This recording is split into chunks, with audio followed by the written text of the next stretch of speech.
நல்ல விளைஞ்ச பசுமைக்கு நடுவில் இருக்கிற வறுமை இருக்குல்ல, அப்படி ஒரு மக்கள், அவங்களுடைய வாழ்க்கை, வறுமையில் வாடும் ஒரு இனத்துக்கு கனவு இருக்க முடியுமான்னா இருந்திருக்கு ஒரு சின்ன பையனுக்கு. அந்த பையனை பற்றின கனவு, அந்த பையனை பற்றின படம், அதுதான் வாழை. அந்த பையன்தான் மாறி. இப்போ நான் அந்த படத்தை அப்ரோச் பண்ற விதமே வந்து ரொம்ப சென்சிட்டிவா, ரொம்ப ரொம்ப சென்சிபிளா, and through every step of the way நம்ம வந்து மாரி செல்வராஜ் அவர்களுடைய இன்புட்ஸும், இது ஓகேவா, இந்த இதில் இந்த மாதிரி நம்ம இமோட் பண்ணலாமா அப்படின்னு சொல்லி நாங்கள் வந்து ரொம்ப சென்சிட்டிவாக இந்த படத்தை அப்ரோச் பண்ண வேண்டியது இருந்தது. ஏன்னா it was so true to the art form. செல்வத்தோட லைஃப்பை திரும்ப வந்து ரீப்ரொடியூஸ் பண்ணுறோம். அப்போ அவர் பார்த்த அந்த லைஃப்பை அவருக்கு நெருக்கமாக எடுத்துகிட்டு வர்றது பெரிய ஒரு சினிமாட்டோகிராஃபராக எனக்கு ஒரு பெரிய சேலஞ்ச் இருந்தது. இந்த படத்தில் இருக்கக்கூடிய கதை மாரி செல்வராஜினுடைய வாழ்வோடு மிக நெருக்கமான சம்பந்தமுடைய ஒரு கதை என்பதனால் ஏனைய படங்களை விடவும் இந்த படத்தில் அவர் வெளிப்பட்டிருக்கிற விதம் என்பது காத்திரமாக வெளிப்பட்டிருக்கிறார் என்றுதான் சொல்ல வேண்டும். வெறுமனை கதையை மட்டுமே நம்பி ஒரு படம் வந்து எடுக்கிறதுங்கிறது வந்து எத்தனை பேர் அப்படியான ஒரு ரிஸ்க் எடுப்பாங்கங்கிறது தெரியாது. ஆனால் அப்படி ஒரு படத்தை வந்து மாரி அட்டன் பண்ணியிருக்காரு. முழுக்க முழுக்க கதையை மட்டுமே நம்பி தான் இறங்கியிருக்காரு. வாழை தோட்டங்களும் சகதியும் தண்ணீரும் சேரும் சுடு மணலும், இதுக்குள்ளே செருப்பில்லாத ஒரு கால்கள் நடந்துக்கிட்டே இருக்குது. அதுங்களோட வாழ்க்கை தான் வாழை. அப்படிங்கிறதுனால வந்து நிறைய வெயில் தேவைப்பட்டுச்சு, நிறைய மழை தேவைப்பட்டுச்சு, நிறைய சகதி ஈரம் தேவைப்பட்டுச்சு.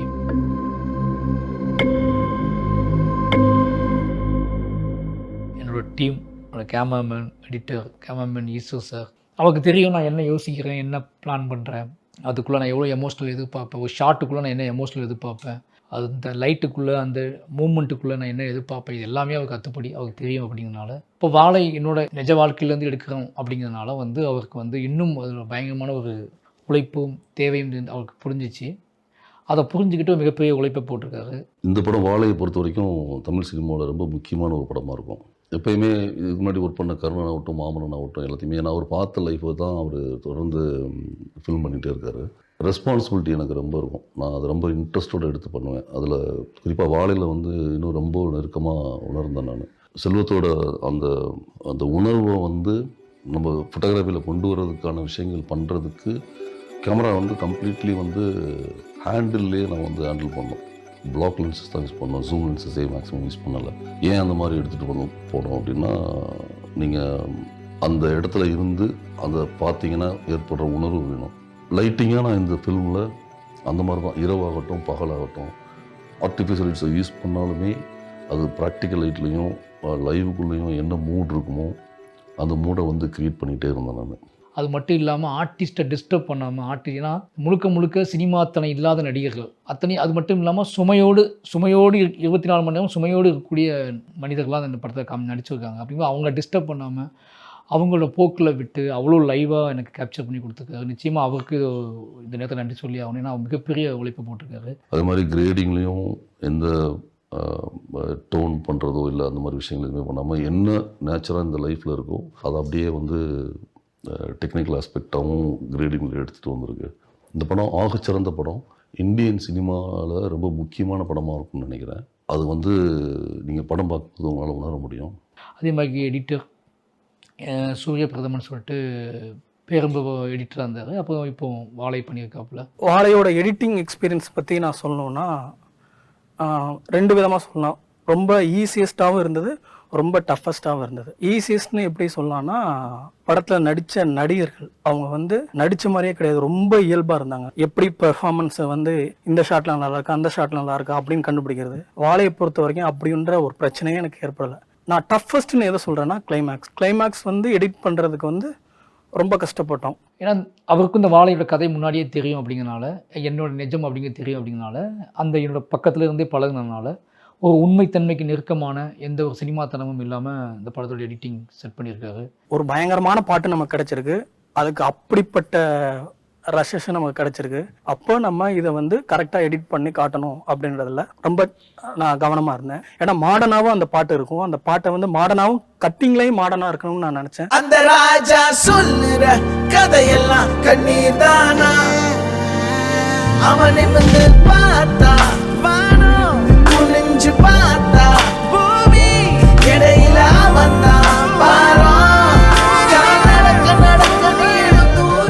பாடலாசிரியர் யுகபாரதி அண்ணன், விவேக்கு, யுகபாரதி அண்ணன் வந்து தென்கிழக்கு தேன்சிட்டு பாட்டை வந்து என்ன சொல்கிறது, ரசித்து என்ஜாய் பண்ணி அந்த பாட்டை எழுதி கொடுத்தாரு. 2 பேத்துக்குமே நன்றி. ஏன்னா 2 பேத்துக்குமே என்னை புரியும், என்னோடய அரசியல் புரியும். அப்படின்னால நிச்சயமாக பாடல்கள் நல்லா இருக்கிறதுக்கு காரணம் இவங்க 2 பேரும். ரொம்ப குறிப்பாக சொல்லணும்னா இந்த பாடல் வரிகளில் எனக்கு ரொம்ப பிடிச்சது, அது நான் மாரி செல்வராஜுக்காகவே எழுதி கொடுத்தது அல்லது மாரி செல்வராஜனுடைய வாழ்க்கையை பற்றி சொன்னதாக இருக்கிறதுக்கு ஒரு 2 வரி இருக்கிறது. பணம் கருக்கும் பால் சுரக்கும் என்று ஒரு இடம் இருக்கிறது. எவ்வளவு சோகத்தில் இருந்தாலும் கூட ஒரு நம்பிக்கையை நோக்கி நகர்வது தான் ஒரு படைப்பாக இருக்க முடியும். அதே மாதிரி இந்த பணம் கருக்குள்ளும் பால் சுரக்கக்கூடிய அந்த தருணங்களை இந்த வாழை நமக்கு வழங்கும். பணம் கருக்கும் பால் சுரக்கும் அதை நினைச்சே நீ கொண்டாடு. சந்தோஷ் நாராயண் மியூசிக் இந்த படத்துக்கு வந்து ஒரு மிகப்பெரிய பலம்னே சொல்லலாம். வாழை படத்தோட உணர்வுகள் வந்து என்னை வந்து மிகப்பெரிய அளவில் பாதிச்சிச்சு. ஒரு சாட்டிஸ்ஃபேக்ஷனும் இருந்தது, ஒரு மிகப்பெரிய ஒரு இமோஷனல் இம்பாக்ட் எங்களுக்கு இருந்தது. லைஃப்பை லீட் பண்ணிட்டு இருக்க எல்லாருக்குமே அது இம்பாக்ட் ஆகுன்ற மாதிரி எனக்கு அவ்வளோ கான்ஃபிடென்ட்டாக இருந்தது. நான் சொன்னேன் மாரிக்கு வந்து நான் வாஸ் வெரி வெரி ஹாப்பி அவருடைய ஜேர்னி இப்படி வந்து முடிஞ்சிருக்குன்னு சொல்லி. I would say this would be one of the best movies in Tamil cinema history. Village படம் தான் சார், ஒரு 1995 நடக்கக்கூடிய கதை தான். பட் ஆனால் நம்ம வந்து அதோட ரொம்ப துயரமான ஒரு கதை தான். பட் அதுக்காக அதை மைண்டில் வச்சுட்டு மியூசிக் பண்ண வேண்டாம். எனக்கு அந்த கதை வந்து ஆத்தென்டிக்காக அங்கே என்னவா இருக்கோ அதுவாகவே போய் கன்வே ஆகணும்னு அவசியம் இல்லை.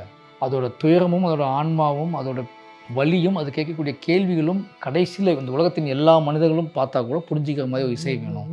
அது நவீனமாகவும் இருக்கலாம், அது வந்து ஆத்தென்டிக்கான இசையாகவும் இருக்கலாம். எல்லாமே கலந்து ஒரு மியூசிக் ஒரு ஆல்பம் ரெடி பண்ணுவோம். எல்லாமே வந்து செட் ஆகி மொத்த படம் பார்க்கும்போது இன்றைக்கி உள்ள ஆடியன்ஸுக்குமே புரிஞ்சிக்கிற, பிடிக்கிற, யோசிக்க வைக்கிற ஒரு மியூசிக்காக வந்து அதை ட்ரை பண்ணுவோம்.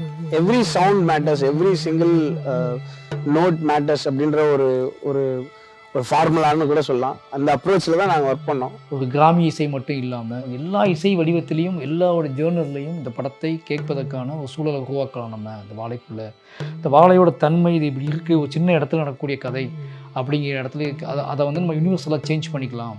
பரியேறும் பெருமாள், கர்ணன் இதெல்லாம் மைண்டில் வச்சுக்கிட்டே நாங்கள் வாழைக்கு ஒரு மியூசிக் பண்ணோம்.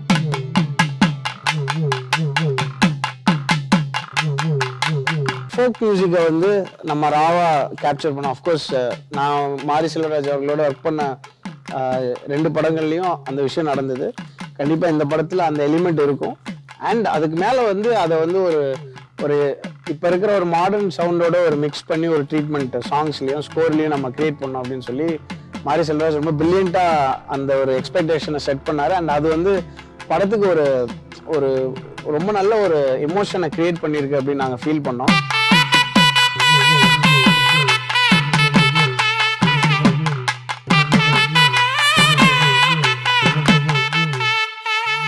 எனக்கு சப்போர்ட் பண்ணுற மாதிரி இந்த படம் நான் ஏன் எடுத்தேன் அப்படின்னு நோக்கம் இருக்குல்ல, அந்த நோக்கத்தை நிறைவேற்றுற மாதிரியான ஒரு உழைப்பை ஒரு மியூசிக் எனக்கு கிடச்சிருக்கு இந்த படத்தில். அவருக்கு ரொம்ப ரொம்ப நன்றி.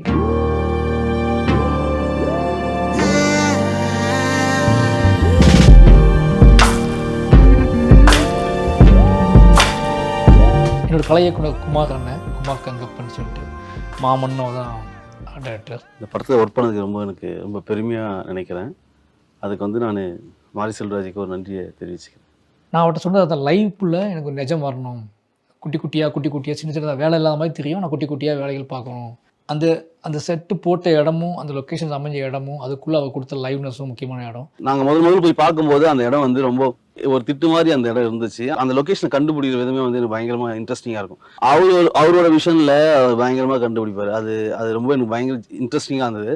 ஒரு 16-18 வீடுகள் கொண்ட ஒரு சின்ன கிராமத்தை நாங்கள் இந்த வாழை படத்துக்காக நாங்கள் உருவாக்கியிருக்கோம். ஏன்னா செட்டு மாதிரியே தெரியாது, செட்டு யாருக்குமே நம்மளி போய் கேட்க, நானுமே அதை செட்டுனா சொல்லிக்க மாட்டேன், தான் செட்டுன்னு சொல்லிக்க முடியாது. ஏன்னா அப்படி ஒரு லொக்கேஷன்ஸ் மாட்டிச்சு. அந்த லொக்கேஷன்ஸில் அவ்வளோ லைவ்னஸ்ஸாக, ஏன்னா எங்கள் வீட்டுக்கு அடிக்கடி வந்து போயிருக்கிறதுனால எங்கள் வீடு, எங்கள் ஊர், எங்களோட மக்கள், அவங்களோட யூஸ் பண்ணுற பொருள் எல்லாமே அவருக்கு தெரியும். அப்படின்னால குட்டி குட்டியாக நிறைய விஷயங்கள் பேக்ரவுண்டில் பெரிய வாழைத்தோட்டம் தான், ஆனால் அந்த வாழைத்தோட்டத்துக்குள்ளே மக்கள் பயன்படுத்துகிற ப்ராப்பர்ட்டி எல்லாத்தையுமே கொண்டு வந்ததன் மூலமாக அந்த லாரி, பழைய லாரி செட்டப்பு, அதோட அந்த லாரியில் இப்போலாம் மாறிடுச்சு. அப்போ அந்த லாரிக்குள்ளே இருக்க ஓவியங்கள் அது இதுன்னு சொல்லி மிகப்பெரிய ஒர்க்கை பண்ணியிருக்காங்க. ஒரு ஆர்ட் டைரக்டருக்கு பயங்கர சேலஞ்சிங் என்னென்னா, ஒரு செட்டுக்குள்ளே போய் நம்ம முன்னாடி சொன்ன மாதிரி நம்ம ரெடி பண்ணி எல்லாம் பேசி முடிவு பண்ணி ஒன்று பண்ணுறதோட ஒரு ஒரு ஆண்டு வேலை ஒரு இடத்துல இறங்கி ஒரு டப்புன்னு ஒன்று ரெடி பண்ணி ஒரு அந்த கதைக்கு தேவையானதை அங்கே இருக்கிற பொருட்களை வச்சு அங்கே இருக்கிற ஆட்களை வச்சு நம்ம ஒன்று ரெடி பண்ணுறதுல அது பயங்கர சேலஞ்சிங்காக இருந்துச்சு. நான் ஆக்சுவலாக படம் பார்த்துட்டு 2 மணி நேரம் போய் தனியாக நான் உட்காந்துட்டேன். என்னால் ஆக்சுவலாக ஆக்ஷன் சீக்வன்ஸ் இருந்துச்சு, என்னால் ஷூட் பண்ண முடியல. எனக்கு ஒரு 2 hours டைம் கொடுங்கன்னு சொல்லி போய் நான் தனியாக உட்காந்துட்டேன். ஸோ அவரோட ரைட்டிங்கும் அவரோட அந்த வாழ்வியல் சார்ந்த ஒரு விஷயம் இருக்குல்ல, அது வந்து ரொம்ப யதார்த்தமாக அதை எவ்வளோ வந்து நுணுக்கமாக காட்ட முடியுமோ அதை அவ்வளோ நுணுக்கமாகவும் யாருக்கும் எந்த ஒரு இது இல்லாமல் உண்மையை காமிச்சிருக்காரு. எனக்கு ரொம்ப சந்தோஷம் என்னென்னா, இந்த படத்தில் நான் ஒன் ஆஃப் த ஒரு ப்ரொடியூசர் சைட்லேருந்து நானும் இருக்குன்றது எனக்கு மிகப்பெரிய ஒரு சந்தோஷம். ஏன்னா இது வந்து என்னோடய லைஃப்பில் இது அழியாத ஒரு மைல்கல். இந்த மைல்கல் எப்போவுமே அழியாது.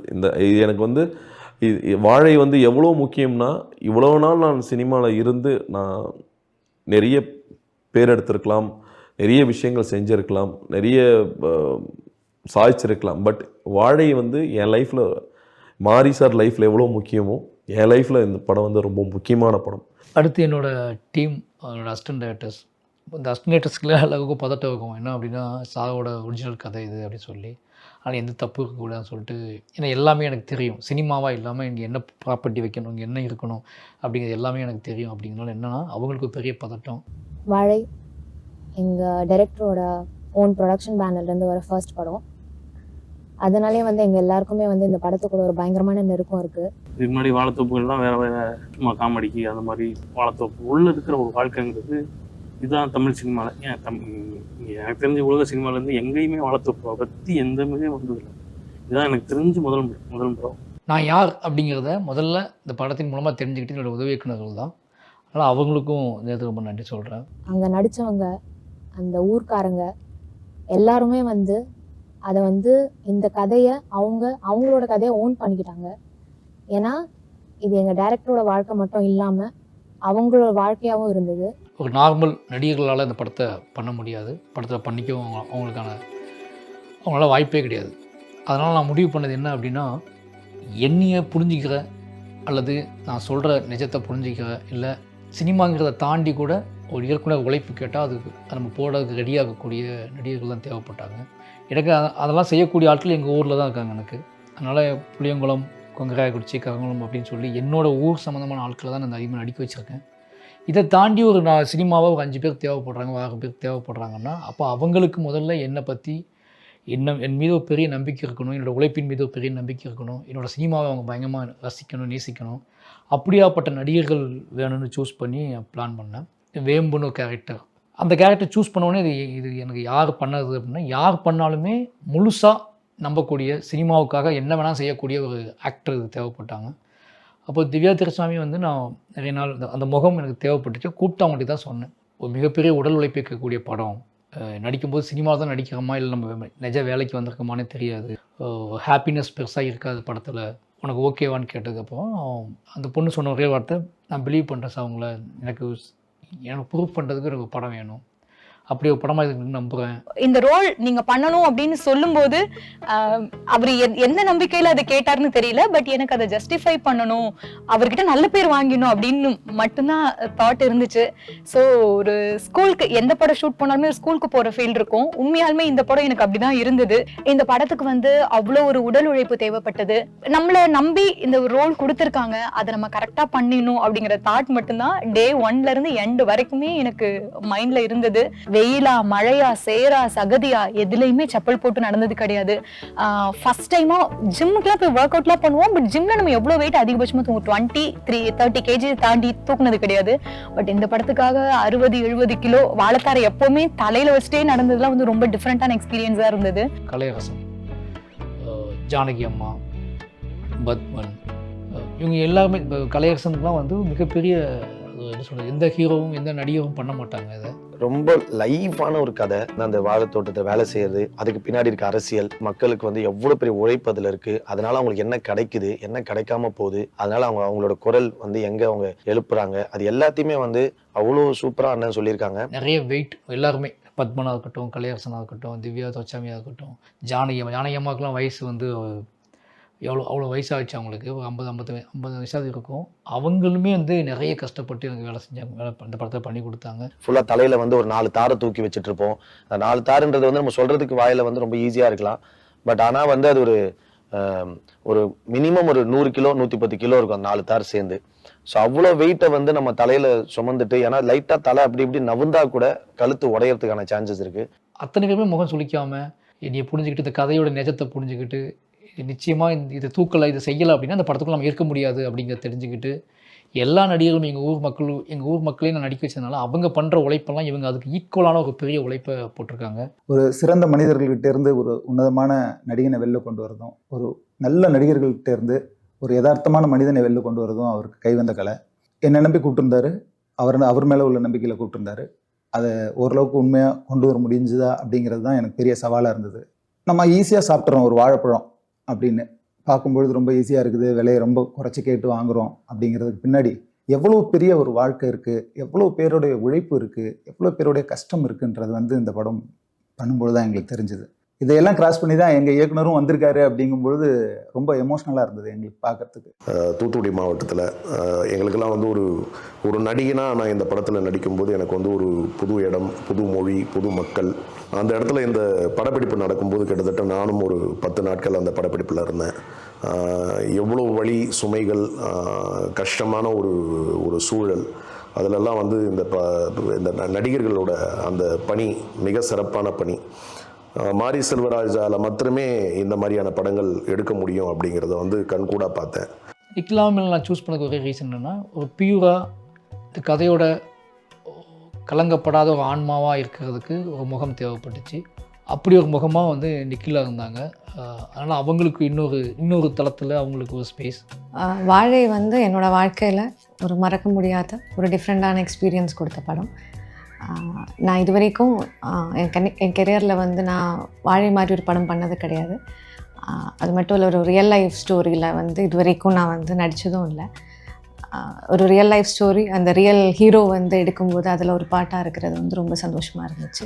அவங்க பக்காவாக பர்ஃபெக்டாக வந்து அதை புரிஞ்சுக்கிட்டு, கதையை புரிஞ்சுக்கிட்டு ரொம்ப தெளிவான ஒரு ஆக்டிங் நான் கொடுத்துருக்காங்க. மாரி செல்வராஜ் சார் கெரியர்லேயும் சரி, மற்ற நடித்த எல்லாரோட கெரியர்லேயும் சரி, ஒரு டிஃப்ரெண்ட்டான படமாக இருக்கும்னு நம்புகிறேன். இதில் சினிமா தனத்தை கிழிச்சி தூக்கி போடுற முகங்களாக வந்து கலையரசன், திவ்யா தோச்சாமி, அப்புறம் வந்து ஜானகியம்மா, பத்மன், எல்லாருமே, நிக்கிலாவில் எல்லாருமே வந்து டோட்டலி என்னோட நிஜத்தை அப்படியே கொண்டு வந்து திரையில் கொண்டு வந்திருக்காங்க. இவங்க அத்தனை நடிகர்களுக்கும் இது போக என்னோட ஊர் மக்கள் பெரும் கடும் உழைப்பை போட்டிருக்காங்க.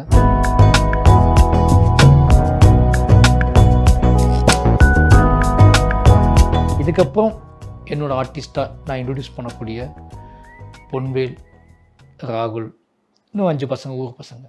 இந்த பொன்வேலும் ராகுலும் வந்து மிக முக்கியமான கதாபாத்திரமாக இந்த கதையோட ஆன்மாவை தாங்கக்கூடிய கதாபாத்திரமாக நடிச்சிருக்காங்க.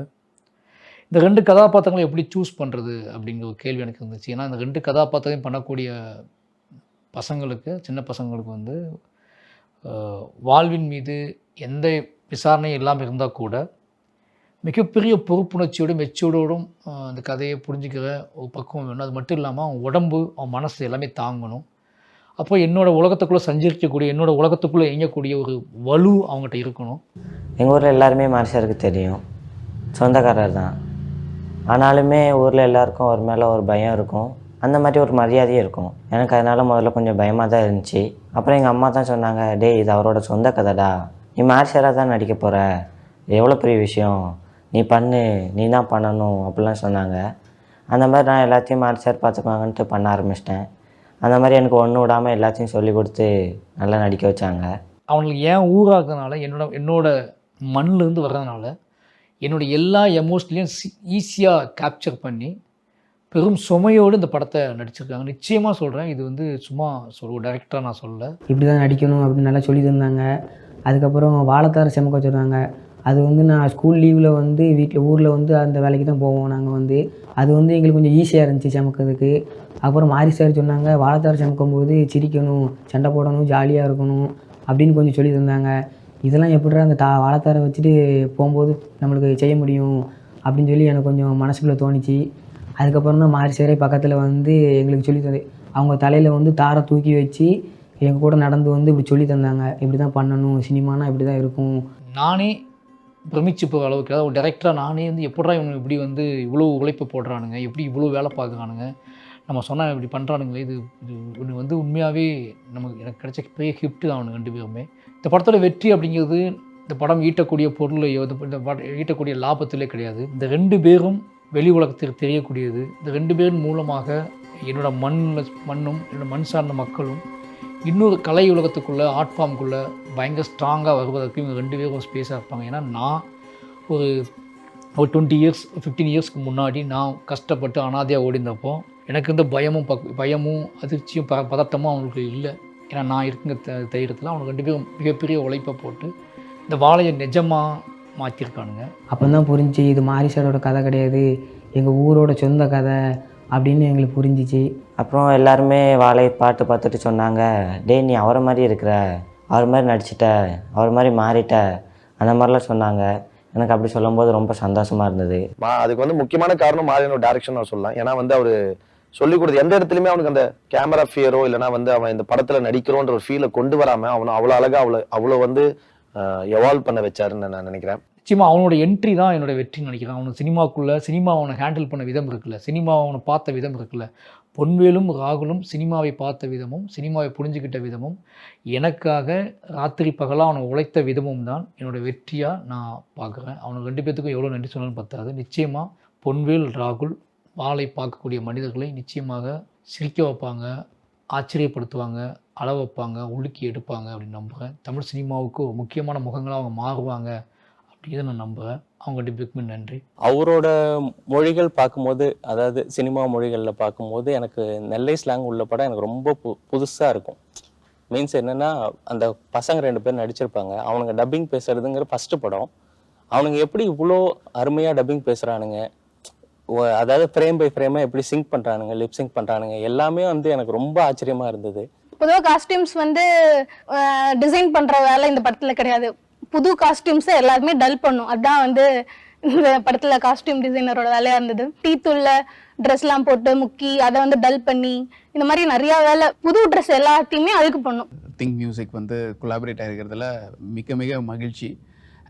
ஹாட் ஸ்டாரும் நேவி ஸ்டுடியோஸும் சேர்ந்து ப்ரொடியூஸ் பண்ணியிருக்க இந்த படைப்பை வந்து எங்களை நம்பி கொடுத்ததுக்கு ரொம்ப சந்தோஷமாக ப்ரௌடாக வந்து ஃபீல் பண்ணுறோம். எனக்கு இந்த படம் வந்து மனசுக்கு ரொம்ப நெருக்கமாக இருக்குது. எதனால் அப்படின்னா, ஒவ்வொரு முறையுமே மாரியோட பேரை வந்து ஸ்க்ரீனில் பார்க்கும்போது எனக்கு அவ்வளோ சந்தோஷமாக இருக்கும். இந்த படத்தில் எனக்கு வந்து இரட்டிப்பு சந்தோஷமாக இருக்குது. என்ன அப்படின்னா, மாரியோட பேரோட நவி ஸ்டுடியோஸ் அப்படின்ற ஒரு நேமும் கூட வருது. நவிங்கிறது என்னோட பொண்ணோட பேர். எனக்கு அது ஒவ்வொரு முறையுமே இப்போ கூட வரும்போது நான் மாரி பேர் அதிகமாக பார்த்ததை விட அந்த நவி ஸ்டுடியோஸ் தான் கண்ணில் அதிகமாக தெரிஞ்சது. மற்ற 3 படங்களோட கதைகளுமே வந்து நான் கேட்டு, நான் பார்த்து, பிறர் சொல்லி, நான் என்னோடய அறிவை வச்சு அதை வந்து நான் வாழ்ந்த கதையாக இருந்தால் கூட என்னோடய அறிவை இன்றைக்குள்ள அறிவை பயன்படுத்தி நான் அதை இன்னொரு தளத்துக்கு, இன்றைக்குள்ள மாடர்ன் வேர்ல்டுக்கு அதை நான் வந்து ப்ரெசன்ட் பண்ணேன். அதனால் வந்து அங்கே நான் வந்து என்னோட முழுக்க என்னோடய அறிவு தளத்திலே நின்று செயல்பட்ட படங்கள் தான் இந்த 3 படங்களுமே. பட் வாழை அப்படிப்பட்ட படமாக இல்லை. ஒரு டைரக்டருக்கு தான் வாழ்ந்த வாழ்க்கையை தன்னோட பயோபிக் மாதிரி ஒரு கதை, தன்னோட பயோபிக்கை வந்து அவள் எடுக்கும்போது என்ன மாதிரி உளவியல் சிக்கல்கள் வரும்னு தெரிஞ்சுக்காமல் ஆரம்பித்த கதை அது. பட் ஸ்பாட்டுக்கு போனதுக்கப்புறம் தான் எனக்கு அது வந்து புரிய ஆரம்பிச்சிச்சு.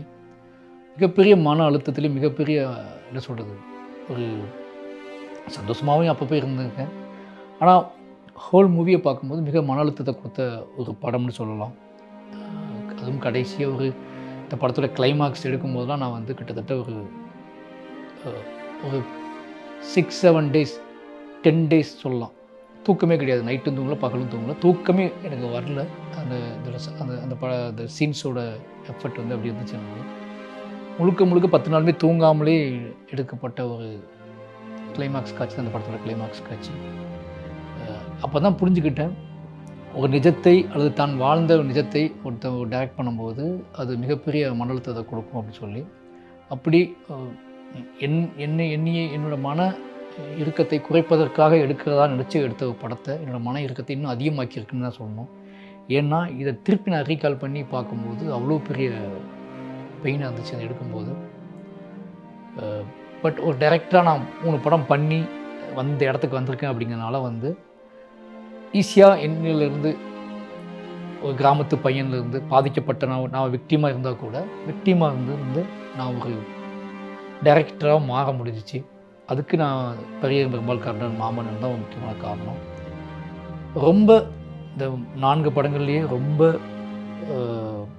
பெரும் வலியோடும் வேதனையோடும் எடுத்த ஒரு படம்னு சொல்லப்போனால் வாழை சொல்லலாம். வாழை என்கிற சொல் ஒரு வர்க்க குரலாக, ஒரு சாதிய குரலாக, சாதி வேற்றுமையை நீக்கக்கூடிய குரலாக, ஒரு சமூக நீதியின் குரலாக, ஒரு விடுதலையின் குரலாக இருக்கிறது என்பது ரொம்ப முக்கியம். வாழை இலையில் அன்னமிட்டு உணவு அருந்துகிற அத்தனை பேரும் இந்த வாழை இலை எங்கிருந்து வருகிறது, இந்த வாழை இலைக்கு பின்னால் என்ன அரசியல் இருக்கிறது என்பதை தெரிந்து கொள்வதற்கான மிக முக்கியமான ஒரு படம். வாழை என்பதை இலக்கியங்களில், இதிகாசங்களில், புராணங்களில் மென்மைக்குத்தான் உதாரணமாக நாம் சொல்லிக் கொண்டிருக்கிறோம். ஆனால் இந்த வாழை திரைப்படத்தை பார்த்ததற்கு பிறகு வாழை என்பது எவ்வளவு கனமான விஷயம், எவ்வளவு கனமானது என்பதை எல்லோரும் உணர்ந்து கொள்ளக்கூடும். உலகளவில் மிகவும் திரும்பி பார்க்க வைக்கக்கூடிய ஒரு சினிமா. ஒரு சினிமா எடுப்பதற்கு நல்ல கதை, நல்ல வாழ்வியல் இருக்கக்கூடிய ஒரு கதை, உண்மை இருக்கக்கூடிய ஒரு கதை தான் முக்கியம் அப்படிங்கிறத உறக்க சொல்லக்கூடிய ஒரு சினிமா.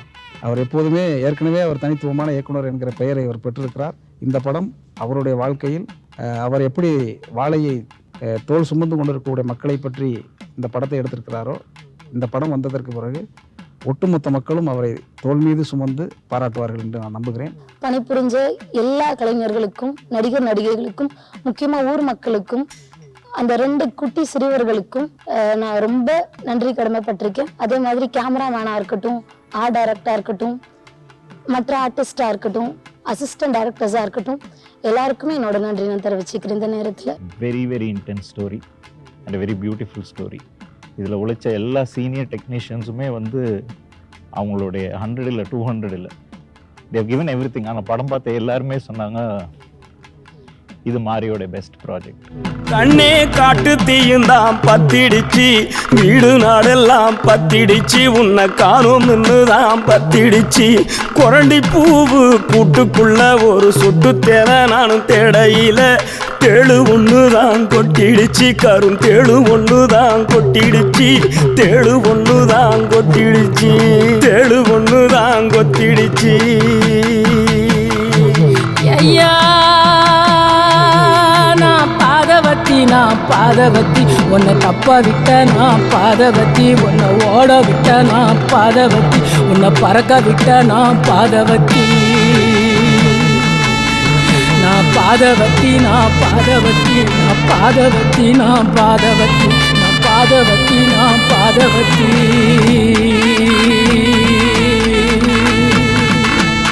ஐயா